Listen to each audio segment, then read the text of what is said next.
the Celtics' final handful of games here, or half dozen, in Chicago tomorrow night. You have back to back at home against Miami, at Cleveland, at Minnesota, at New York. Are these two Miami games going to determine where Celtics fall? They're going to be huge. Obviously, I was looking at it. I think the safest bet is to say the Celtics will be 6 or 7. And 7 obviously is not where you want to be right this year or last year, but and then you're looking at playing Brooklyn or Milwaukee, because I don't think either of those teams is going to catch Philly based on the schedules and the tiebreakers and everything. So unless the bottom falls out, or unless the Celtics just get super hot all of a sudden, and we've been talking about how surprised we've been in a sort of frustrating way all season. This would be the opposite kind of surprise if all of a sudden now they get their act together and they're the hottest team in the NBA going into the postseason. I don't think anybody would see that coming. So let's not talk about that. I think they're probably going to end up 6 or 7. They'll do everything they can in those couple of Miami games to try to make sure they finish 6th. And then it's a question of who would you rather play? Would you rather play Brooklyn or Milwaukee? And for me, I think I'd almost rather play Brooklyn and hope that the injuries go your way, that they're as fragile as they've been, that Harden isn't able to come back. If I'm a Celtics guy, that's, I think, what I'd be looking at, because Milwaukee has had some frustration, and I think they're going to be really rallying as a team. And they haven't had a lot of the adversity that a lot of these other teams have had to face. So I think they're going to be really rallying going into the playoffs this year. They're probably the surer thing than Brooklyn. As far as trying to predict how these last half dozen games are going to go, I mean, we're looking back on this past regular season and we still can't figure out what happened.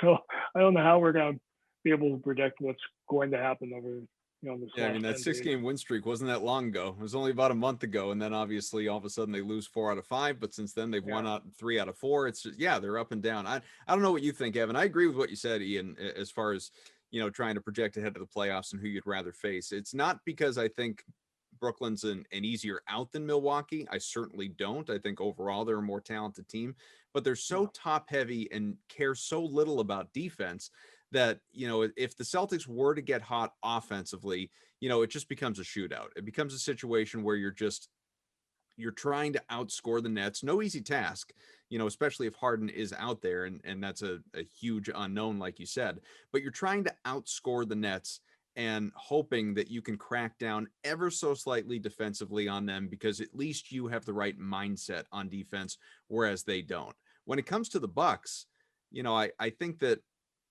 they're obviously it's Giannis and then the rest in a lot of different ways. There isn't necessarily as much, even top heavy balance as there is in Milwaukee, the way I look at, or Brooklyn, the way I look at it. Maybe some people would disagree, but what I'm really driving at is, while you're trying to outscore the Nets, you're trying to contain Giannis, which they're not equipped to do. Love Robert Williams, like Tristan Thompson, they don't have the guys to stop Giannis. It's just it's a more imposing, trying to slow down, whoever it was from Miami last year. Why is his name escaping me? Or Jimmy Butler. Bam Adebayo. Like that's what you're trying to do. It's like we couldn't stop that guy. Now we're going to try and stop Giannis. And I know they've faced him in the playoffs before and they have beaten him in the playoffs before, but I just still don't think that, I don't know. That scares me. Giannis is getting better, folks. No doubt. But the problem is their head coach doesn't play Giannis a lot of minutes. And like we've evidence of this over the years that, for some strange reason, there's a minute restriction on Giannis, who's like the biggest athletic freak in the league right now. So, I mean, I get the Brooklyn argument because they're not healthy, but if they're healthy, they're unbelievably talented. And Boston doesn't have the defensive chops to hold up with them. I mean, I think, look, Brown is a great individual defender at times. Tatum is a great individual defender at times. And Smart, we all know, is all-world defense. But, they have 3 guys that are really difficult to contain. And if they're all humming, the Harden piece becomes the most frustrating one because, like, he has the ability not only score on you in just in a variety of different ways, but he can also, he's an incredibly good passer. I mean, he averaged what in his MVP season, 11, almost 12 assists a game. I mean, they're I think a much harder math problem to solve than the Bucks. And be frankly honest. Oh, if Brooklyn is healthy, if Brooklyn and the Lakers are both healthy, it's just a no-brainer. They're meeting in the finals. It's like a sure thing. But Harden, you don't know if he's going to be available. And then is Durant going to be able to play in every game in a playoff series? And if you take that into account, and now it's Kyrie with a bunch of guys who aren't capable of playing defense, you might still lose, but at least you have a better chance, I think, than you would against a Milwaukee team. That is, as you say, Budenholzer has admitted last year that he didn't coach the best in the playoffs, and he's learned from that stuff. And so maybe he will play Giannis more minutes. Maybe he will have more adjustments. He'll let his assistants, he'll accept some of his assistant coaches' suggestions on things we ought to be changing up now in reaction to what's going on. The fact that he's owned up to some failures in the past, I think, is a very positive sign for them going into the playoffs this year. So, and then the key with Giannis is if you want to beat him, you have to make it so it's a tight game the last couple of minutes, and he has to create plays as their best player, and he's just still not great at that. I mean, he's one of the elite players in the NBA, but out of that group, he's the only guy that still really can't create his own shot the way you think of the great MVPs being able to do it, the way LeBron or Durant or Michael Jordan or Larry Bird, all those kinds of guys. Giannis doesn't have that skill set still. So if you keep him out of the open floor and you make it a tight game in the last couple of minutes and put the pressure on him to do something that he really doesn't feel comfortable doing, then maybe you have a chance. Nonetheless, put it all together based on the fallibility physically of Brooklyn. I think that's the team that the Celtics should be hoping that if they can hold on to where they are, they should be hoping that's the team they'll face in the first round.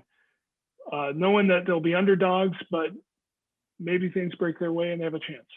You talk about ratings, that might be a good ratings boost for the NBA. You have, the Nets, although the best outcome here for the NBA is the Nets get the Knicks in the first round. I mean, that would be just unbelievably good luck for the NBA in terms of ratings. But I think Boston, with the Kyrie connection, would be another fascinating, matchup that would do well, I think, ratings wise. And again, especially if Brooklyn has everybody, then it becomes a whole different story. But again, I have a hard time banking on just like hoping that Brooklyn's hurt.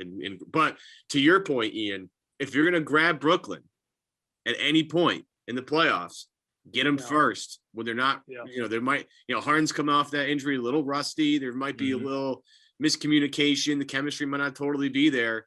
Maybe I'll give you a little bit of credit on this because I wasn't really thinking about this. Maybe that's the reason why you want to play Brooklyn, because they're not going to be totally centered. If you play them and they get their footing and all of a sudden they're humming again, then you really don't want to play them. Then they definitely doesn't matter what round you get them in, you're going to get beat unless you're the Lakers and LeBron and Anthony Davis are healthy. So maybe I overthought that. Maybe it needs to be Brooklyn. So Adam, should the Celtics be praying that they get Brooklyn in round one? Is that the tag we have to go with here? Here's your tag. If we get a Nets Lakers NBA Finals, I'm rooting for another league stoppage. Well, that would be a ratings draw. That's your tag. Kyrie, LeBron. That would be a rating. There's no good outcome there if you're a Celtics fan. Either the Lakers win another one and LeBron, although I think Celtics fans honestly, aren't as obsessed with the LeBron number of titles thing as maybe some other people. But but we are obsessed about the number of titles that the Lakers claim to have. Exactly. So that's the Lakers, the one thing that's we can still fight about. The Lakers minus Minneapolis continue to narrow their gap against Boston, or, Kyrie Irving and the Nets in particular, after the trade that was supposed to have embarrassed them for a lifetime in giving away all those first round picks, the Nets find a way with your guy to rebuild faster than you. There's no good outcome there. So I'm out. I don't want it. Yeah, you sound like Mark Cuban on Shark Tank there. Yeah, I'm out. That's or like Randy Jackson on Idol. That's a no from me, dog. No from me, dog. Yes. Ian, it's always a great pleasure having you on the show. We'll do it again during the postseason for sure. And it'll be interesting. You know, I think, I don't know about you guys. I think the Celtics, ultimately, they will be the 6. You know, we won't have to deal with the play-in tournament despite all the time worrying about it. And, you know, then whatever's going to happen is going to happen. But at least we can maybe try and dodge that bullet, assuming they finish strong. But I do think they're going to, just based on what their matchups are coming up here. There's going to be more surprises in this postseason than I think we've seen in a long time, just because you won't know who the players are going to be. Yeah. So, and then you won't know how they're playing. So I think that's all that Boston could hope for, is to have that kind of environment. Be interesting. Again, Ian Thompsen, of course, follow his work. Make sure you do. A lot of great stuff out there. And Evan Valenti, always a pleasure, my friend. We'll do it again next week sometime, as we will inch closer and closer to the postseason. Thanks all for being with us. Leave a rating, review, subscribe, all that good stuff. Hi guys, Cedric Maxwell here. I want to take a minute to tell you about Marigold Medical. I'm used to keeping my body in great shape, but with arthritis, even the most simple everyday tasks became unbearable. As soon as I called Marigold Medical, I knew I was in good hands. No drugs, no surgery, just an experienced team of caring professionals that wanted to get me back to doing the things I love. Make the call to Marigold Medical and get back to pain-free life.